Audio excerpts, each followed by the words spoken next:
Good morning. About 10:30 in the morning. The sun is at about 11 o'clock in the sky. So I want to share with you impatiens. They grow very well here in a woodland garden with partial dappled light. And I want to show you the growth of impatiens this year at different stages. So we put these in, about 3 weeks ago? And they were leggy, a little bit of leggy, and they grew leggy to begin with. But look at all of the growth at the base of the plant. Look at that. Is that incredible? And, okay. So and see they're mounding out here. But look at all the new growth at the base. So this is gonna really thicken out. This is a prime example of it. This is one plant with 2, 3. It ends up like, because it's gotten so, we had a rain last night. You see all that in the center? That's all new growth from the base of the plant. And you can see the bears walk every day right along the driveway here and stir the mulch up. Okay, I'm gonna go over and show you some baby ones. So, Salvia's doing all right. Coral bells, heucheras are doing just fine.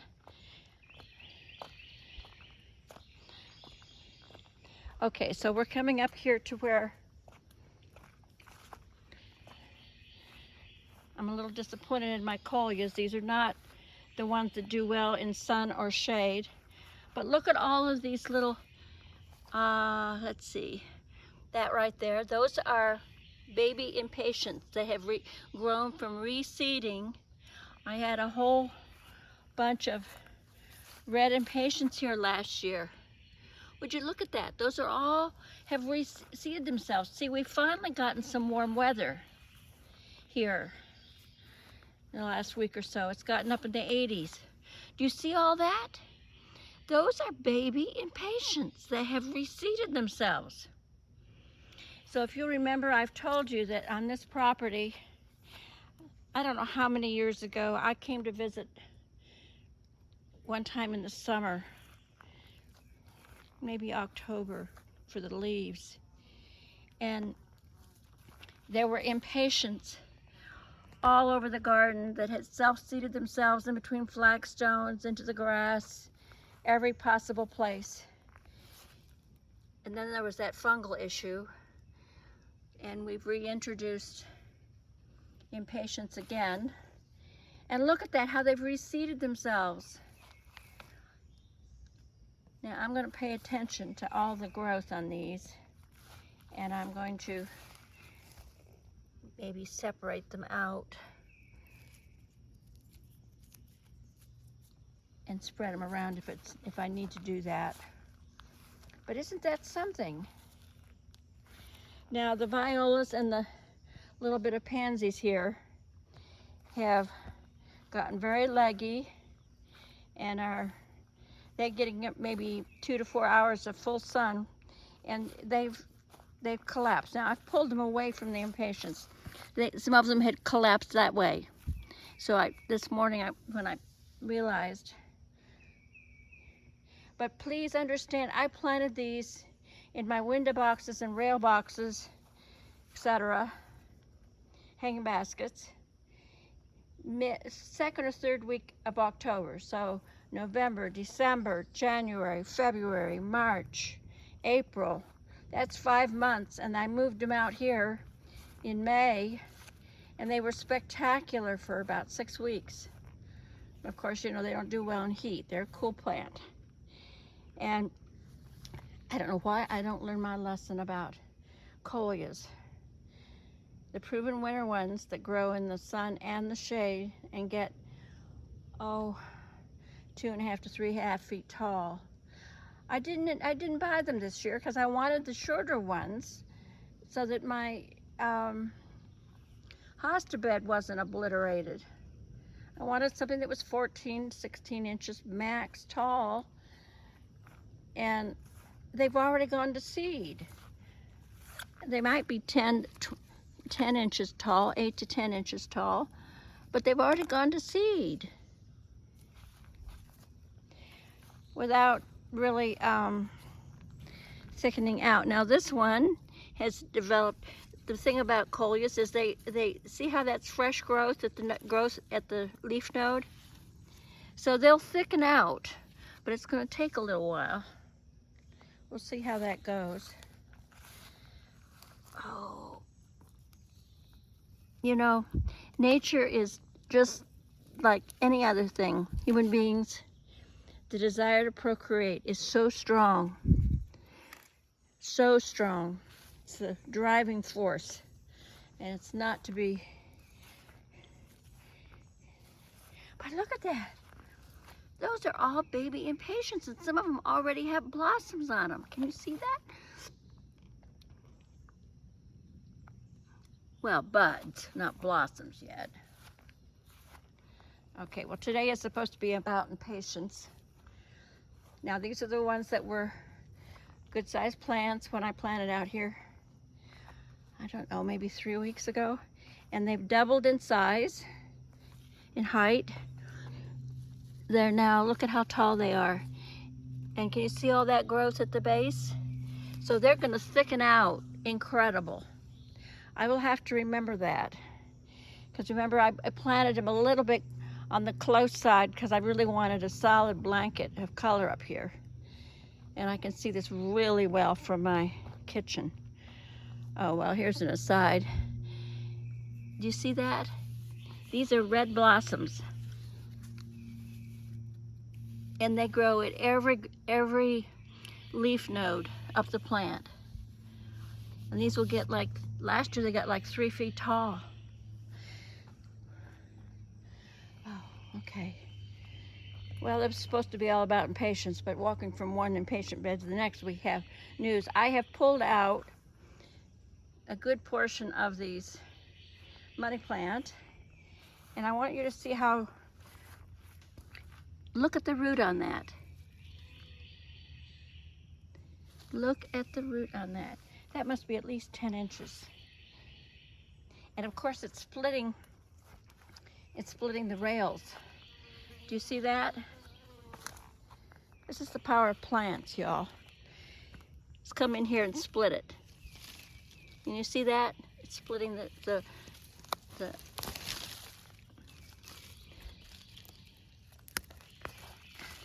This is how nature balances things out. So I need to pull these before they turn to seeds. You see that one there that looks all dried and, well, I need to pull these before they all do that. Okay.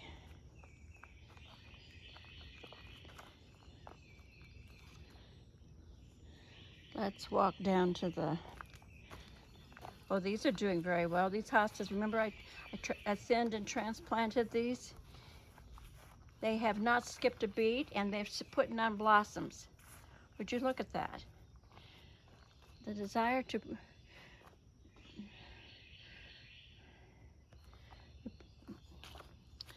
it's amazing, isn't it? Okay, let's walk. This Lenten rose bed is doing really well, and it has duplicated itself. It's maybe baby plants, and look at this. This is probably 4 years old. It takes a while. But they have very little bit of damaged leaves. These leaves will last for years. It's really quite incredible. Remember, we're a rainforest, so moss does very well here. Okay. Oh, we have a whole bed of trilliums, and that's a jack in the pulpit, I think.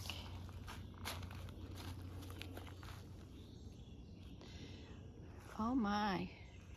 So we planted a whole line of hostas along here about 2 years ago, and they've done very, very well. And look at, I didn't know they were going to be the kind that got this big. Oh, the deer have been through here. It's a salad bar. These plants will not die. They will come back. I just stunt them for a little bit. They'll recoup. I see lots of bear prints in the leaf debris there.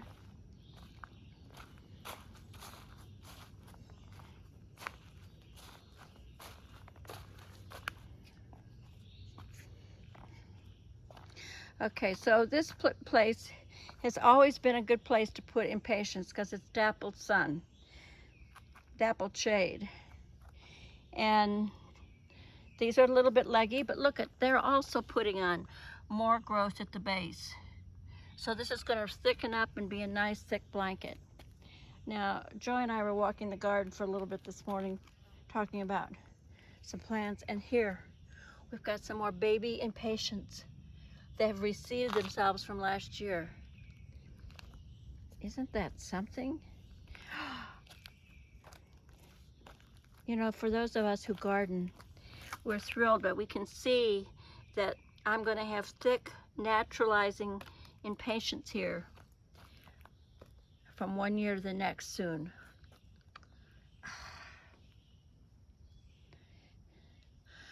All right, well, that's our lesson for the day about impatiens.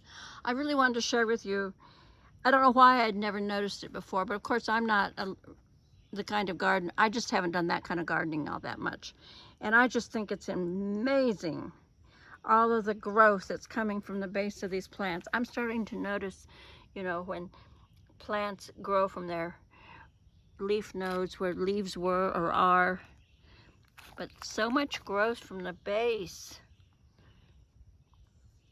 So that's probably 8 inches. That one's probably a little closer to 10.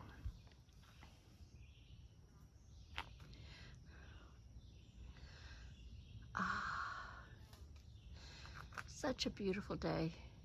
So we're getting pretty much the maximum amount of sun on the garden, front garden here today. It must be getting, I don't know what time it is now. But you see the sun has moved into the grass and away from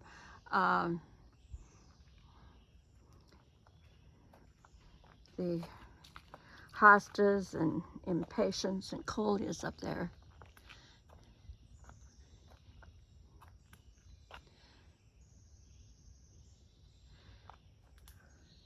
See, all this is in shade. Now you'll get some sun from the west over the top of the house for a little while in late afternoon.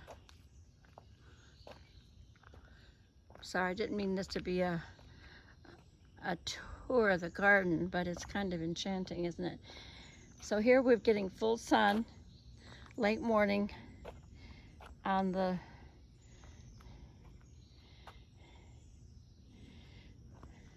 I moved this pot away from the hydrangea that it's really taking off, and it needs to be leveled out. I'll have to get my brother to help me with that.